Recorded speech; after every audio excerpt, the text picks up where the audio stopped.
history of this remarkable rivalry between these two. And so, Alan, as we look at a moment like that for Tyrese Haliburton, a player who his peers voted him as one of the most overrated players. Jay Williams said this morning he might be the most underrated player in these playoffs, and frankly, that's a moment that'll live forever. And what you also love is he's aware of the history, too. Like he talked about watching Winning Time, the 30 for 30, about that series, about Reggie Miller.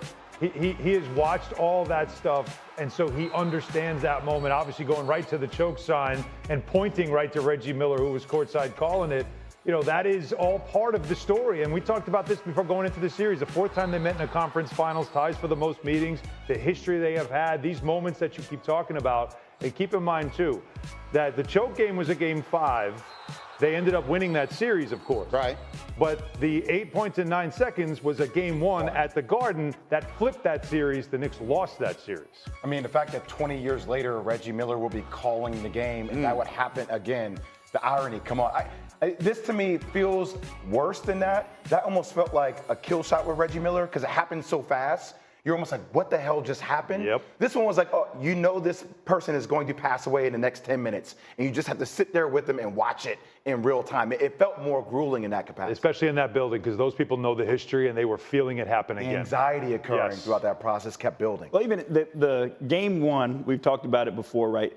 Almost 80% of the time, the team that wins Game 1 wins the series. That's right. So in order for him to go out and make that shot that at the time we thought was going to win it but send it to overtime was huge. And even now impacts the series in a bigger way. 78% of the time, I believe, is the exact number of teams that win Game 1 of a best-of-7 go on to wind up winning that series. And so the adjustments that get made from this point forward, Monica, are fascinating. And you know the Knicks team as well as anybody does, and you've been around the Pacer team and you see it as well. We talked a lot about what the Knicks will do going from Game 1 to Game 2. Yeah. The Pacers now have an opportunity, and they know it, to absolutely, well, I don't want to say end the series, because with these teams you never know, but if they come into the Garden and they win both games, including tomorrow night, there's going to be a real chance this thing doesn't go much further. Shout out to Himbo. Teams that drop Game 1 and 2 when they're at home have survived and won a series 5-28. So 5 times 28 losses. So you're saying there's a chance? It's not great. So the Knicks obviously, there's a chance.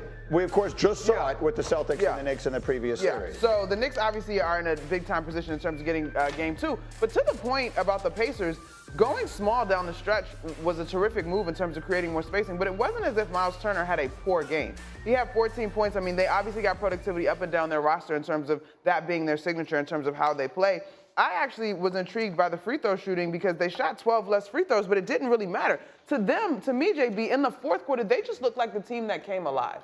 And even though Nesmith was on an all-time heater, I thought top to bottom, even Ben Shepherd, the 7 minutes that he gives you. Remember last year, Ben Shepherd couldn't do nothing defending Jalen Brunson in that series, and you could see the growth in terms of the experience that a year gives you. Well, I think, it's not a knock on what Miles Turner was able to do, but I think they just got faster. Correct. And when you're down by as many points as they were, and you want to try to create an advantage, like you go back and watch that film, Obi Toppin's first 2 steps every offensive possession are at full speed. Siakam was the same way. So small and faster when you're trying to make up time as quickly as you can is what I thought they got when they put Obi Toppin and Siakam at the 4-5. I just think one of the biggest things on display right now is the whole year we've been talking about Tibbs and depth. Right? What does he do with that depth? And I think that's going to come into play here in this series. Or lack thereof. 53 minutes in Game 1. The Pacers steal it. We will have much more to do. Hey, they was right there, but I got you. The game, we'll see in Game 6, Game 7. The game went awful long and went deep, and the dramatic postseason games in NBA history last night. The miracle comeback from Indiana. We've talked a lot about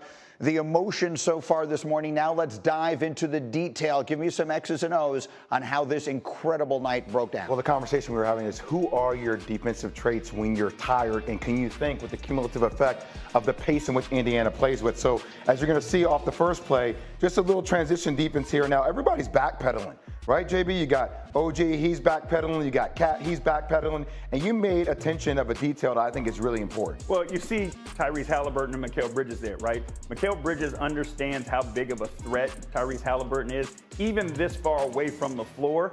And the way the game is going, the most dangerous thing right now is the three-point shot. You got to have higher pickup points, more contact to eliminate the three-point shot. All right, so look at the gap here between OG and Pascal, and then look at the gap here between Naismith and Karl Anthony Towns. And as the play develops, and you're going to see it in slow-mo. It's going to be a little bit of a DHO. And just watch how late of reaction time. Well, look how much space here that's going to be on the court for him to operate off a little catch-and-shoot situation off a DHO. Play goes.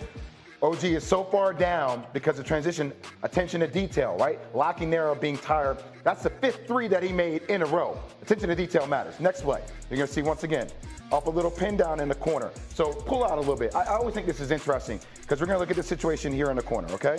So this is Josh Hart in this particular situation. You have two choices as a defender, JB, right? If I'm guarding you on a side down, pin down, I can either chase you around the screen, which I'm trying to stay on your shoulder to force you to drive the ball, or I could take the shortcut, which is typically what you do when you get tired, right? You try to shoot the gap because you try to meet him.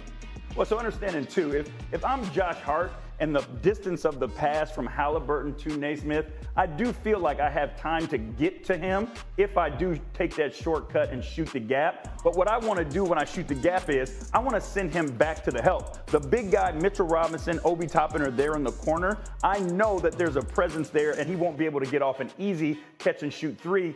We give up the middle here. He gets that wide open three because there's no help, because Bridges is staying home with Haliburton to eliminate his three-point shot. So if anything, you want to send him back into Mitchell Robinson here on the sideline in the baseline. You don't want to allow him to go middle. And what does he get? He gets a little bit off balance. He gets to the middle and another dagger for three. And here's the last play that I thought was really fascinating, guys. Just understanding in the game in overtime, attention to detail, staying down in the stance and not ball watching. Just pay attention to Josh Hart here. We talk about some of these guys logging over 40 minutes in a critical possession of the game. You're going to see a simple ball cut here off Nembhard. He's just going to kind of lackadaisically cut through. He's not a hard cut like he's cutting for the ball. He's just cutting through. And just watch Josh Hart standing up here. Comes off the ball screen up top. No ball pressure. Nembhard, he's able to make the pass here. Haliburton just cutting through. Caught ball watching. Easy lay. If you hold it there, the thing that we were talking about, decisions that Rick Carlisle made, he made the decision to go small, right? Obi Toppin at the 5. Because Obi Toppin is spaced in this corner down here, Mitchell Robinson, whose responsibility normally is always protect the paint, but because there's a shooter there in the corner on the strong side, when Nembhard cuts, he doesn't go and help, and now that's why he's able to get a wide open layup as well. So these are just the little play breakdowns that kind of led to the avalanche effect, right? It's extraordinarily good by both of you guys, and an extraordinarily good look. I mean, these things, it's a huge flurry of comebacks, but it's just a ton of tiny little moments, and each one of those were necessary for a Pacers team to come all the way back. Let me once again put some numbers up on the screen for you. The Knicks were up 14 points with 3:44 left. ESPN analytics say at that moment, the Knicks have a 99.8% chance to win. 99.8%.